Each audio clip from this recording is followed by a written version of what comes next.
ಮನೆಗೆ ಬೀದಿನೂ ಗುಡಿಸ್ಬೇಕು. ಮುಖ್ಯವಾಗಿ ಬೇಕಾದ್ದು ಹಣ, ಸಂಪಾದನೆ.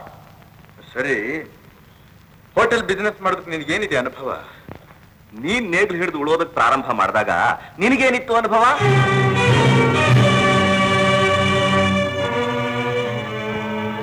ಮಾತಾಡು ಮಾವ, ನಿನಗೇನಿತ್ತು ಅನುಭವ?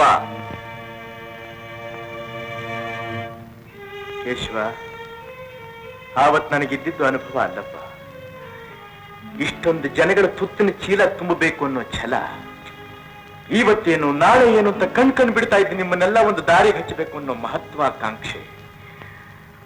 ಮುರಿದು ಬೀಳ್ತಾ ಇರೋ ಮನೆಗೆ ಊರುಗಂಪುವಾಗಿ ನಿಂತು ನಿಮಗೆಲ್ಲ ನೆರಳು ಮಾಡಿ ಭವಿಷ್ಯನ ಬಂಗಾರ ಮಾಡಬೇಕು ಅನ್ನೋ ಆತ್ಮೀಯ ಬಂಧನ. ಆಸ್ತಿ ಸಂಪಾದನೆ ಮಾಡಬೇಕು ಅನ್ನೋ ಸ್ವಾರ್ಥವಲ್ಲ, ದುರಾಸೆಯೂ ಅಲ್ಲಪ್ಪ. ಅಂದ್ರೆ ನಾನು ಬಿಸ್ನೆಸ್ ಮಾಡ್ತೀನಿ ಅನ್ನೋದು ದುರಾಸೆ ಇಲ್ಲ?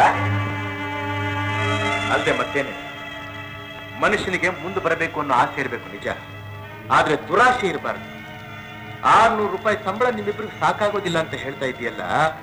ಇವತ್ತೆಷ್ಟು ಜನ ಗುಮಾಸ್ತರುಗಳು, ಜವಾನ್ರುಗಳು 60-70 ರೂಪಾಯಿನಲ್ಲಿ ತಮ್ಮ ಹೆಂಡ್ರ ಮಕ್ಕಳನ್ನ ಸಾಕೊಂಡು ಜೀವನ ನಡೆಸ್ತಾ ಇಲ್ಲ. ಅದು ಅವರ ಹಣೆ ಬರಹ. ಒಪ್ಪತ್ತುಂಡು 90 ಉಪವಾಸ ಸಾಯ್ಬೇಕಾದ ಅವ್ರ ಕರ್ಮ. ನನಗೇನು ಗ್ರಹಚಾರ? ಮಾವ, ನಾನು ಬಿಸ್ನೆಸ್ ಮಾಡ್ಬೇಕು ಅಂತ ನಿರ್ಧಾರ ಮಾಡಿದ್ದೀನಿ. ಅದಕ್ಕೋಸ್ಕರ ನನಗೆ ಹಣ ಬೇಕೇ ಬೇಕು. ಎಷ್ಟು? 50,000. 50,000? 1 ರೂಪಾಯಿ ಸಂಪಾದನೆ ಮಾಡ್ಬೇಕಾದ್ರೆ ಎಷ್ಟು ದೇವರು ರಕ್ತ ಸುರಿಸಬೇಕು ಅನ್ನೋದು ನಿನಗೇನಯ್ಯ ಗೊತ್ತು ಕೇಶವ. ಆತ್ಮತೃಪ್ತಿಯನ್ನು ಸಂಸ್ಕೃತಿ ಲಕ್ಷಣ, ನಾಗರಿಕನ ಜವಾಬ್ದಾರಿ ಎರಡೂ ನಿನಗಿಲ್ಲ. 600 ರೂಪಾಯಿನಲ್ಲಿ ಇಬ್ರು ಸುಖವಾಗಿ ಬಾಳ್ಲಾರ್ದೆ ಸಾಲ ಮಾಡ್ತಾ ಇರೋದನ್ನ ಕೇಳಿದ್ರೆ ನಿನಗಿನ್ನೂ ರೂಪಾಯಿನ ಬೆಲೆ ಗೊತ್ತಾಗಿಲ್ಲ ಅಂತ ಕಾಣಿಸುತ್ತೆ. ನಿನಗೆ ಹಣದ ಬೆಲೆ ಗೊತ್ತಾಗೋ ತನಕ ನಾನು ನಿನಗೊಂದು ಪೈಸಾನು ಕೊಡೋದಿಲ್ಲ. ಯಾಕೆ ಕೊಡೋದಿಲ್ಲ? ನಾನು ಕೇಳ್ತಿರೋದು ಭಿಕ್ಷೆ ಅಲ್ಲ, ನಮ್ಮ ಹಣ, ನಮ್ಮ ಜಮೀನಿಂದ ಬರ್ತಿರೋ ಹಣ. ಅದನ್ನು ಕೊಡೋದಿಲ್ಲ ಅನ್ನೋದಕ್ಕೆ ನೀನು ಯಾರು? ಕೇಶವ, ಏನ್ ಬೋಗಳ್ತಾ ಇದೀಯೋ? ಅವನ್ನ ಯಾರು ಅಂತ ಕೇಳ್ತಾ ಇದೀಯಾ? ಕೇಳೋಕ್ ಹಕ್ಕಿದೆ, ಕೇಳ್ತಾ ಇದ್ದೀನಿ. ಇಲ್ಲ ಅಂತ ಹೇಳೋಕ್ ಅವನು ಯಾರು? ಯಾರ? ದಿಕ್ಕು ದೇಸಿ ಇಲ್ದ ನಮ್ಮನ್ನ ಉದ್ಧಾರ ಮಾಡೋಕೆ ಆಕಾಶದಿಂದ ಇಳಿದು ಬಂದ ಬಂಗಾರದ ಮನುಷ್ಯ ಕಣೋ. ನಿನ್ನ ಬಂಗಾರದ ಮನುಷ್ಯನ ಬಣ್ಣ ಬೆಳಗಾಂನಲ್ಲಿ ಹೊಳಿತಾ ಇದೆ. ನಮ್ಮ ಮನೆ ಹಣ ಎಲ್ಲ ಬೆಳಗಾಂನಲ್ಲಿರೋ ಭಾಮಿನಿಗೋಸ್ಕರ ಸೂರ್ಯ. ರಾಜೀವನ ವಿಷಯದಲ್ಲಿ ಕೆಟ್ಟ ಮಾತಾಡಿದ್ರೆ ನಾಳೆಗೆ ಸೇರಿಬಿಟ್ಟೇನು. ನನ್ನ ಹಾಗೆ ಯಾಕೆ ಸೇರ್ತೀಯ? ನಿನ್ ತಮ್ಮನ ಗುಟ್ಟಿ ಹೇಳ್ತೀನಿ, ಕೇಳಿ ತಲೆ ಕೆಚ್ಕೋ. ಅವನಾಗ ಬೆಳಗಾಂಗೆ ಹೋಗ್ತಾನಲ್ಲ, ಯಾಕೆ ಗೊತ್ತೇನು? ವಿಚಾರಿಸ್ತೀಯೇನು? ನಾನ್ ಪತ್ತೆ ಮಾಡಿದ್ದೀನಿ, ಕೇಳು. ನಮ್ಮ ಮಾವ ಹಾಗೆ ಅನುಭೂತಿ.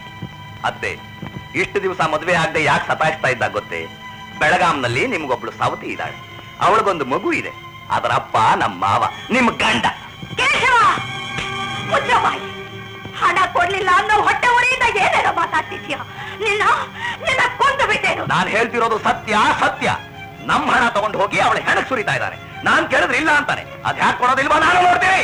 ಕೇಶವ, ಕೇಶವ, ನಿನ್ ನಾಯಿ ಕಚ್ಚೋ ನಾಯಿ ಕಣೋ ನೀನು. ನಿನ್ ತಲೆ ಯಾಕೆ ಕೆಡ್ಸಿದ್ದಾರೆ ಅಂತ ನನಗ್ ಗೊತ್ತು. ಪಾಪಿ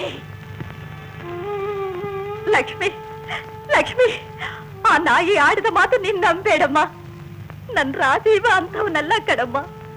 ತಂದೆಗಿಂತಲೂ ಹೆಚ್ಚಾಗಿ ಮಮತೆಯಿಂದ ಸಾಕಿದ ಆ ಪುಣ್ಯಾತ್ಮನಿಗೆ ಕೆಟ್ಟ ಮಾತಾಡ್ತಿರೋ ಆ ಪಾಪಿ ಮಾತು ನಂಬೇಡಮ್ಮ, ನಂಬೇಡ ಕಣಮ್ಮ. ನನ್ ರಾಜೀವ ಅಂತವನಲ್ಲ ಕಣೆ. ಇಲ್ಲ ತಾಯಿ, ನಾನ್ ನಂಬಲ್ಲ. ನನ್ನ ದೇವರ ಮೇಲೆ ನನಗೆ ಸಂಪೂರ್ಣ ವಿಶ್ವಾಸ ಇದೆ. ಈ ಮಾತು ನಿನ್ನ ಆತ್ಮಸಾಕ್ಷಿಯಾಗಿ ಹೇಳ್ತಾ ಇದೀಯಾ ಲಕ್ಷ್ಮಿ? ಎದೆ ಬಗ್ದು ಅಲ್ಲಿರೋ ಸತ್ಯಾಸತ್ಯಗಳನ್ನ ಹೇಳೋ ಶಕ್ತಿ ನನ್ನಲ್ಲಿಲ್ಲಮ್ಮ. ಒಂದು ವೇಳೆ ಕೇಶವ ಹೇಳಿದ್ದೇ ನಿಜವಾದ್ರೆ ಅದರಿಂದ ನನಗೆ ತುಂಬಾ ಸಂತೋಷ. ನನ್ನಲ್ಲಿ ಸಿಕ್ಕದೇ ಇರೋ ಸುಖ, ಸಂತೋಷ ನನ್ನ ಸ್ವಾಮಿಗೆ ಅವಳಲ್ಲಿ ಸಿಕ್ಕಿ ಅವ್ರ ಆನಂದವಾಗಿದ್ರೆ ಸಾಕು. ನನಗೆ ಅದಕ್ಕಿಂತ ಹೆಚ್ಚಾದ್ದು ಏನು ಇಲ್ಲ ತಾಯಿ. ಲಕ್ಷ್ಮಿ, ಲಕ್ಷ್ಮಿ, ಲಕ್ಷ್ಮಿ, ನಿನಗೆಟ್ಟಿರೋ ಹೆಸರು ಸಾರ್ಥಕವಾಯ್ತಮ್ಮ.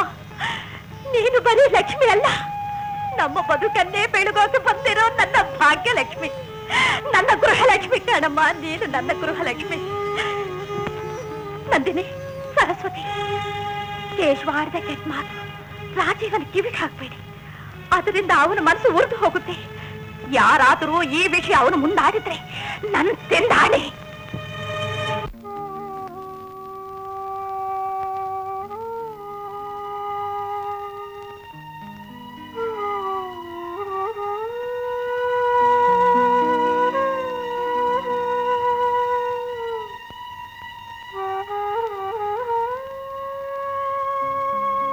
ಯಾಕಪ್ಪ ಏನೋ ಯೋಚನೆ ಮಾಡ್ತಿರಂಗದ?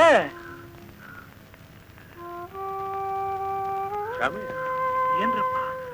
ನಾವೇ ನೀರು ಗೊಬ್ಬರ ಹಾಕಿ ಬೆಳೆಸಿದ ಗಿಡಗಳು ನಮ್ ತಲೆ ಮೇಲೂ ಬೀಳೋದುಂಟಲ್ವಾ?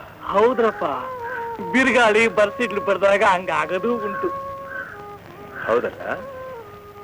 ಯಾಕ್ರಪ್ಪ ಏನೋ ಒಂಥರ ಇದ್ರಲ್ಲ, ಮೈನಾಗ ಹುಷಾರಿಲ್ಲ? ಇದು ಹೋಗಿ ಆ ಕಬ್ಬನ್ ತೋಟಕ್ಕೊಂದಷ್ಟು ನೀರು ಬಿಡು ಹೋಗು.